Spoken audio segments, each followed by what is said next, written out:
silent treatment. Why did you first say that? Speaking of is a way of preserving your marriage. A silent house is not the same thing as a peaceful house.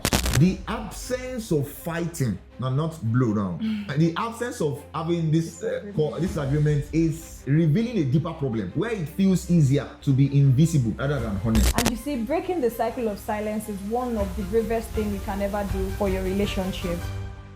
Hi guys, welcome back to our YouTube channel. My name is Sam. My name is Yemi. And we are The Fast Side. Well, we missed this last week. We are a young married couple in the United Kingdom. We share about our life's journeys, life processes, how that you can make use of your young years productively in God's will. I mean, you don't have to be too young to be part of our channel. That we have a lot of people who learn a lot of things, who give us a lot of feedback, older people as well. If this is your first time of seeing us, welcome. We are happy to have you. We love you so much. Thank you for joining us this evening. If it's not so early to ask, can you subscribe to our channel? We are a growing channel and we are looking forward to becoming bigger in the coming months so that we can offer value and we have more flexibility to offer value. If you are an OG in the Fab Tribe, thank you for supporting us week in, week out. Love you. See, that's yeah. Today we'll be talking about silent treatment. Why did you first say that? Silent treatment. Please. See, I'll be exposing a lot of things today. I've already told her that today like this, I will open my hands to the world and look at my wife. Oh. Anyway, jokes aside, we'll be talking about silent treatment. Silent treatments are so powerful. You know, when you come into marriage, you feel like, everything is going smoothly. We're not having fights. We're not having issues. In fact, sometimes you start considering that, why are people fighting? Marriage is sweet now. Is it not just marriage? You know, that marriage is amazing. And trust us, marriage is amazing. Yeah. Amazing stuff. But, you know, we just started looking at it like, why you guys having issues? Shouldn't be this hard. It shouldn't be this hard. No. We didn't know that we were just overlooking many things. Yeah. The moment you start seeing those things, you understand that marriage can be fire. Fire to either refine you or fire to burn you. That's why some people don't stay more than 3 months in marriage. And yeah, I mean, the things we overlook, they are what's built up as bricks and then they sum up to become a wall. I remember when we just got married, there was a story we heard about some marriages that don't last 2 weeks. Like, the second day I mentioned it, that they said the second day the wife was already complaining that I'm going back home. Seeing those kind of things, and it didn't really happen at that time for us. I was thinking that, okay, if we can do it within this period, then we should be able to fly. No issues. There were things that we overlooked. They might seem simple, they might seem subtle, but no, they are these things that are really building up. Yes, little by little by little. Yes, you think that I can overlook this, but no. And a marriage that is very laced up with silence is a marriage that is compromising a lot. Yes. You should never back up your marriage with silence. Even relationship, in fact. You know, this is from relationship. You start overlooking things. And that does it in marriage. It now feels like a big thing. Yeah. But he has been showing you signs. He has been doing these things. Silence is a very potent enemy for the couples in marriage. We'll be discussing with you 4 pillars for breaking this silence. Number 1, name the enemy. Don't point fingers. The moment you point fingers, just breaking the silence, you are going to shut a door. Yeah. For example, if I want to talk to Yemi about a thing now, I start pointing fingers, you are not. I'm going to expect a reaction. Yes. Instead of change, I will expect a reaction. And sometimes the reaction can be silence. True. That was how I even did it before. Because I'm like, where is all this thing? Where are all these things coming from? I spoke to Yemi, you know, you have not done this, you have not done that. She will just keep quiet and looking at me. Not like she doesn't have something to say, but I have just attacked her. I've just let her know now that she's a problem. Instead of pointing out the problem, I've made my wife the problem. What was I expecting anyway? You see, so the first step to breaking silence is you need to point out the problem. Look at the problem. Address the problem. That's really true, because when you try to point it to the person that this person is a problem, it won't bring out solution. No. It's not even going to help your partner. No. Because they would think that they are the problem, and it would even if they have ideas of what they want to do, at that point is making them feel less of themselves, that okay, they are not capable of, doing that thing. I remember when he pointed it that you don't like cooking. I had to sit down and think of it that I don't Why like are you not cooking. like- I had to think that this are you really saying I don't like? I've been here for like a year. I've been cooking. So what do you mean I don't like? So Exactly. that made me feel somehow. I didn't really feel good. I didn't feel good about it. But then it made me rethink that okay, what can we put in place? And just like he said, he assisted me with meal plans, just like a timetable. When I saw it that day, I felt really loved because it pissed me off the stress of what are we going to eat. Although we are still in the process, it's a gradual thing. Continuous. It's a gradual thing. But the most important thing is don't point fingers at your partner that they are the problem. Point out the problem, but don't point it to be that they are the problem. The second pillar for breaking the silence is create space for discomfort. What does this mean? Having those hard conversations. I'm the kind of person that I avoid hard conversations. Like there are things I want to say, but having to bring it out, expressing myself, it's a lot, but it's needed, especially in marriage. It's really needed. Get your mind ready. Creating space for very tough conversations, very hard conversations. These are the things that would test your level of growth. For example, I remember the last conversation we had about growth. My husband pointed it out that what have you been doing? There are things that I saw you doing before, but you are, derailing. You are getting out of track. At that time, it didn't really sit well with me. But then I knew that they are very true. Talking about vision, talking about growth, we can't run away from it if we are building something together as a family, as a couple, as partners. The truth about it is that I always feel like our partner should be that lovey and lovey, and in the midst of that would bulge into silence. And you don't want silence to then continue like that for your marriage, because it means that some expectation will not be set, and if they are not said, they will not be met. It's mentally creating a space that I will have hard conversations. My partner can see something that is not right with me and can say it. Create room for it, because if you don't create room for it, it will hit you suddenly. And if it's not even hitting you, it means that it's hitting him up, or hitting your partner up. You understand? But the point is, create a room for it in your marriage. The way I already do my own. Anytime I sit down, I'm quiet. I'm trying to rehearse how to start. I say, what do I always start, Seth? I can't even remember. I don't know. I will just start. But I know that the atmosphere will be, calm for a while. Calm. Exactly. Especially when we are watching TV and then the TV is off.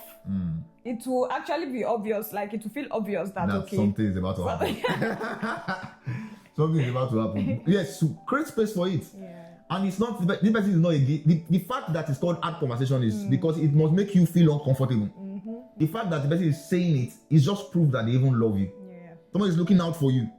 And he knows that it will hurt your feeling, but he's still saying it. It's needed. That's love. So create room for it. If you're trying to avoid those conversations, you have them in mind, which will classify as silent treatment. So those are the things that will keep building up if you are scared to say them. And I think I would even mention it that it's not like you're going to keep coming at them every time. You can't have hard conversations every day. No, you will kill your marriage. Toxic. Yeah, you kill your marriage. you can't have hard conversations every day. Yes. And we're going to get there because the third pillar is that you should start with low stakes. In terms of some things that look very minute or minor, those are the things that you should start with. That's another pillar you can build with, because if you start with the big things, you can overwhelm your partner. But for example, my wife spoke to me about the fact that I eat out a lot. I eat Chinese fried rice. I like that. My husband always, when he sees the chance, when he gets the chance to, he will use it. So I was buying a lot of Chinese fried rice, £7.30. I was buying a lot of it. At least in 1 week, I'll buy 3 times. So that's low stake in terms of the fact that if she wants to talk to me about it, I'm naturally not going to really feel offended because If you consider it makes sense, it's low stake, but that's good because you are building yourself up for the big ones, if they are going to be big ones, which they are going to be. But you are building yourself up. You are taking away silence from the marriage. You are talking about the issues. You are talking about the fact that this thing is eating into our finance, and you know that we are trying to manage. That makes sense. That's small. One thing I want to encourage you, if you are in marriage already, is start with the low stakes. Learn to say the little things. You didn't close this fridge. This is the second time I've noticed it.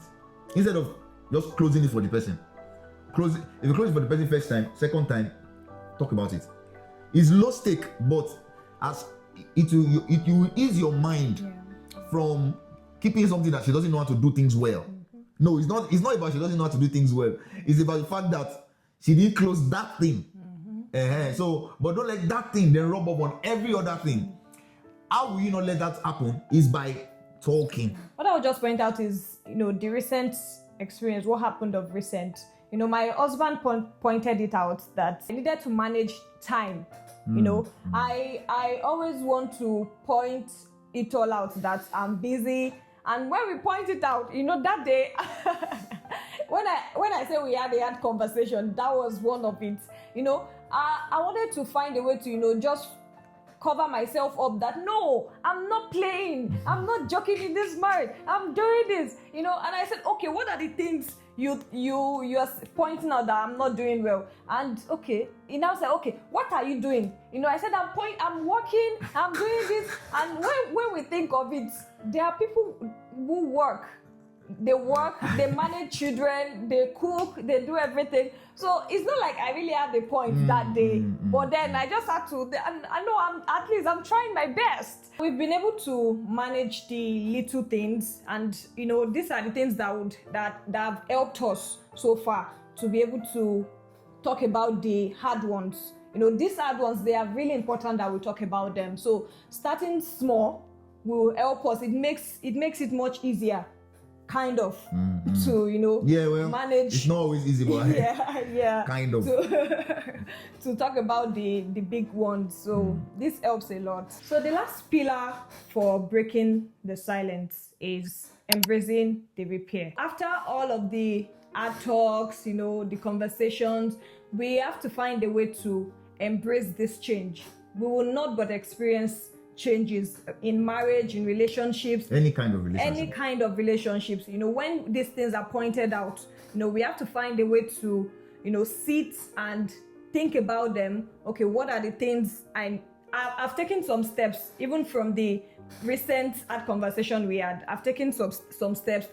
If you need to break them down, write them down, that okay, these are the things I need to work on, these are the things I need to just find a way to adapt to it. It's not going to be easy. Change doesn't happen in a day. It's a gradual thing. It's a gradual process. And if you even need help with accountability, you can always reach out to your partner. If you are not sure of how you want to go about those things, how you want to go about those change, you can always reach out to them. But you need to be sure. You need to accept it that repair is needed. Change is needed. So because if you want to make sure that your husband or your wife or any partner in a relationship is not forced into silence, we have to embrace it.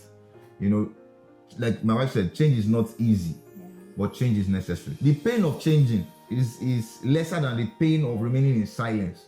In fact, person can even die of heart attack because the burden will be high.